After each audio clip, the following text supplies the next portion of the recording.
So it seems like Hindustan Unilever Limited, or HUL, has had quite a busy start to 2025, right? They've just released their financial results for the quarter ending December 31st, 2024, and it looks like there's a lot going on. Oh, yeah, absolutely. It's like they've been juggling multiple balls. The board meeting just concluded and they've approved the financial results plus a bunch of strategic moves. And we've got all the details right here in front of us. Okay, so first things first, what about those financials? I mean, how did they actually do in the last quarter? Well, their total income for the quarter was about 15,817 crore rupees. And if we look at the full year numbers, that's actually a pretty decent jump compared to last year, about 61,442 crore rupees, right? That's a solid figure.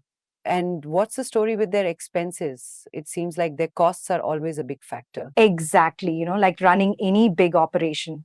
So their total expenses for the quarter were around 12,265 crore rupees, and the costs of materials and advertising are a large part of that. It's like trying to balance a seesaw. Right. And that really impacts the bottom line. So, what about profit, the actual profit?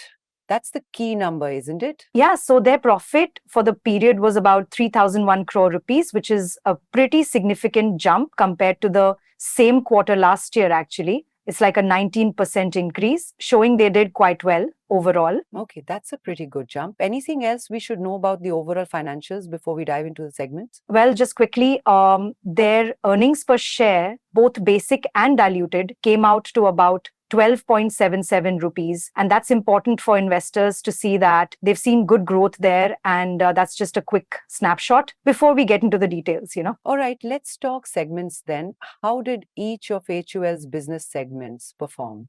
Let's start with home care. The home care actually had a strong quarter. Their revenue was around 5,737 crore rupees with a pretty good volume-led growth. It's like they're cleaning up in the market, if you will, with their fabric wash and dishwash segments doing well. Okay, that's good. People are still buying their detergents and cleaners. What about beauty and well-being? Did they see similar success there? Well, beauty and well-being had a slightly more modest performance, a revenue of 3,323 crore rupees, and with a low single-digit volume decline. It seems the delayed winter impacted their skincare sales, but hair care continues its growth. It's like a mixed bag. Okay, so some areas did better than others. Makes sense. And what about personal care? It's a pretty big segment for them, right? Yeah, personal care saw a revenue of 2,412 crore rupees, but they had a mid-single digit volume decline. So they are facing some challenges in the hygiene segment. They are trying to address this though, but their body wash segment continues to do well. Interesting. So it's not all growth across the board. And finally, what about the foods segment? Are people still buying their packaged goods? Well, foods had a revenue of about 3,803 crore rupees, and that was also basically flat.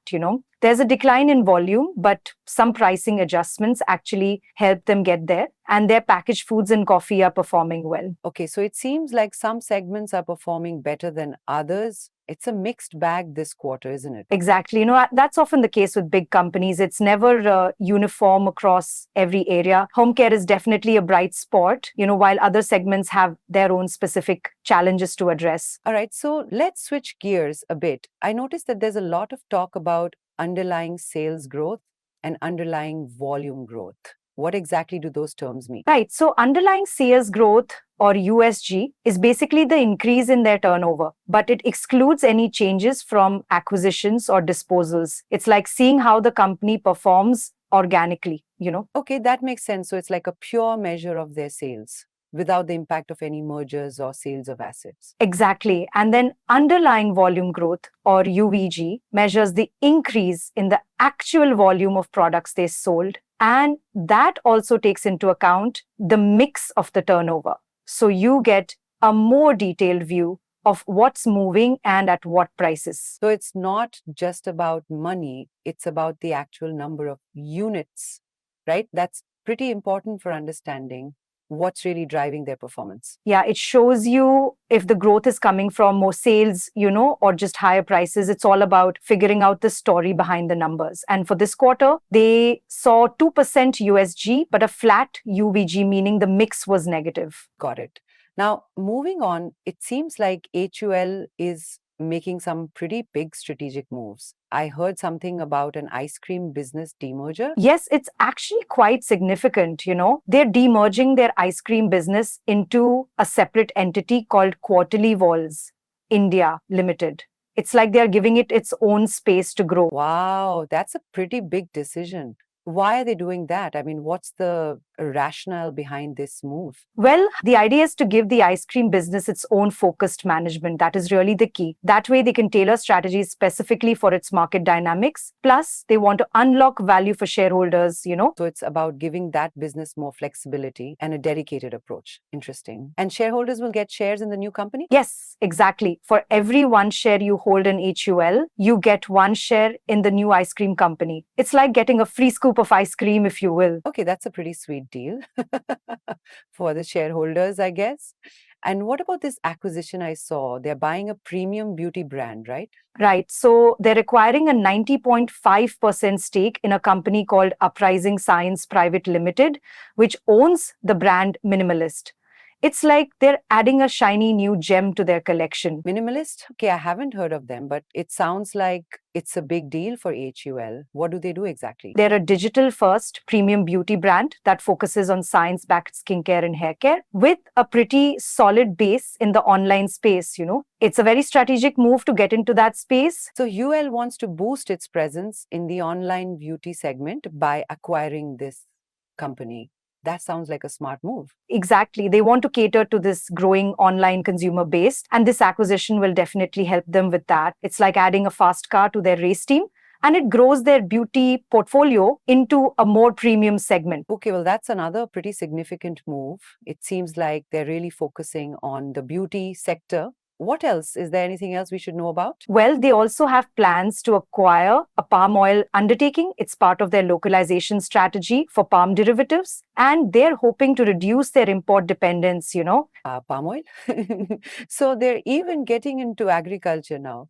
That's quite a shift. Why palm oil specifically? Well, palm derivatives are important for their personal care, beauty, and home care products. It's about creating more resilient supply chains right here in India. It's like growing their own key ingredients. That makes sense. It's a good way to be more self-sufficient and less dependent on imports. So they're really focusing on long-term sustainability. Exactly. They're trying to be more in control of their production processes, and this move aligns with India's national mission on edible oils as well. Okay, wow, they're definitely thinking long-term. It's not just about the quarter results, is it? No, not at all. They're strategically positioning themselves for the future. It's about growth, sustainability, and also adapting to changing consumer behaviors. It all seems like they're trying to transform and modernize their portfolio. I'm impressed. They're focusing on their core, premiumizing their future core, and also market making with new innovations. It's like a three-pronged approach that they are putting their weight behind. Right. So they're not just sticking to the status quo, they're actively trying to build the business for the long haul. Exactly. They're not just resting on their laurels. They're making significant strategic moves to maintain their position in the market. Oh, and while we are talking about the future, do remember to like, share, and subscribe to our channel to stay updated on more such discussions. That's a good reminder. So, to sum it all up, HUL had a decent quarter with some segments performing well and others facing challenges. They're making big moves in terms of acquisitions and demergers, and they're really working towards localizing their supply chains, right? You got it. They're playing a long game, focusing on strategic growth, sustainability, and catering to changing consumer preferences. They're also very closely monitoring the economic outlook as well. Well, that's a lot to digest. Any final thoughts or anything that surprised you the most from these updates? Well, the ice cream demerger definitely caught my attention. It's like a big structural change. And also their acquisition of Minimalist shows they are really going after that premium beauty market. It seems like they are pivoting more towards that online and premium customer base. I agree. Those two moves are really significant. I guess it's going to be interesting to see how all these changes play out in the coming quarters. Yes, absolutely. And with all that's going on, I'm curious what they'll tackle next. It definitely leaves us with a lot to think about. Indeed. Well, thanks for breaking all that down for me. That was helpful. No problem. Happy to go over it all. And I guess that's it for now, but definitely something to keep an eye on.